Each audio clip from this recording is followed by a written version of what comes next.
AP ముఖ్యమంత్రి చంద్రబాబు ప్రమాణ స్వీకార కార్యక్రమం హోరెత్తిపోయింది. కార్యకర్తలు, నేతలు, కుటుంబ సభ్యుల ఆనందోత్సాహాల మధ్య ఢిల్లీతో పాటు వివిధ రాష్ట్రాల నుంచి తరలివచ్చిన అతిరథ మహారథుల సమక్షంలో ఏపీ సీఎంగా చంద్రబాబు, మంత్రి పవన్ కళ్యాణ్ ప్రమాణం చేశారు.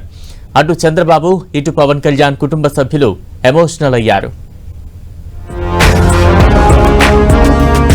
నవ్యాంధ్ర రథసారథి చంద్రబాబు ప్రమాణ స్వీకారానికి వివిధ రంగాల ప్రముఖులు తరలివచ్చారు. ప్రధాని నరేంద్ర మోదీ, కేంద్ర హోంమంత్రి అమిత్ షా, కేంద్ర ఆరోగ్య శాఖ మంత్రి JP Nadda, Maharashtra CM Eknath Shinde, retired supreme మాజీ సీజే జస్టిస్ ఎన్వి రమణ ప్రత్యేక ఆకర్షణగా నిలిచారు. ముఖ్యంగా సినీ రంగం నుంచి హాజరైన super star Rajinikanth, megastar Chiranjeevi, mega power star Ram Charan, young hero Nara Rohit తో పాటు పలువురు ప్రముఖులు తరలిరావడం కనువిందు చేసింది.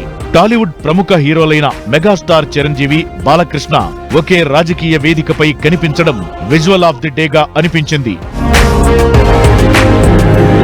చంద్రబాబు ప్రమాణ స్వీకారానికి హాజరైన ప్రధాని మోదీ వేదికపై సందడి చేశారు. బాబు ప్రమాణ స్వీకారం ముగియగానే మంత్రులతో గ్రూప్ ఫోటో దిగిన ప్రధాని మోదీ మెగా బ్రదర్స్ చిరంజీవి, పవన్ కళ్యాణ్ ను ప్రత్యేకంగా అభినందించారు.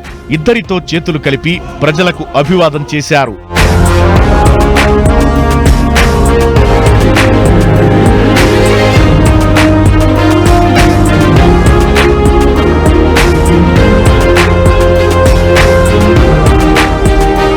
ఇక అదే వేదికపై ఉన్న south India super star Rajinikanth, Nandamuri బాలకృష్ణతోనూ ప్రత్యేకంగా ముచ్చటించారు మోదీ.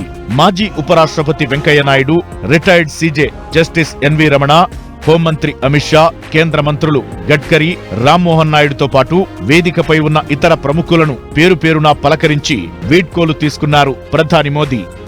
ప్రమాణ స్వీకార వేదికపై చంద్రబాబు, ఎన్టీఆర్ కుటుంబ సభ్యులు భావోద్వేగానికి లోనయ్యారు. చంద్రబాబు 4వ ముఖ్యమంత్రిగా ప్రమాణ స్వీకారం చేయడం, లోకేష్ కూడా మంత్రిగా బాధ్యతలు స్వీకరించిన సందర్భంలో నారా, నందమూరి కుటుంబ సభ్యులు ఉద్వేగానికి లోనయ్యారు.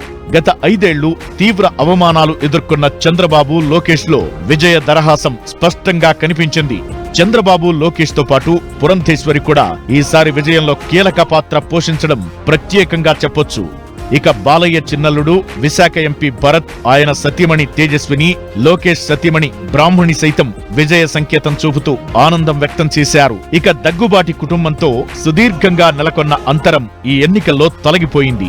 చంద్రబాబు తొలిసారి సీఎంగా ఎంపికైన సమయంలో ఆయన తోడల్లుడు దగ్గుబాటి వెంకటేశ్వరరావు కీలక పాత్ర పోషించారు. ఆ తరువాత ఇద్దరి మధ్య విభేదాలు చోటు చేసుకోవడంతో ఇన్నాళ్లు గ్యాప్ వచ్చింది.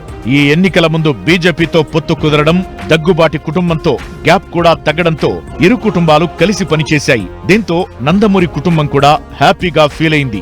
వేదికపై పురంధేశ్వరి కూడా స్పెషల్ అట్రాక్షన్ గా నిలిచారు.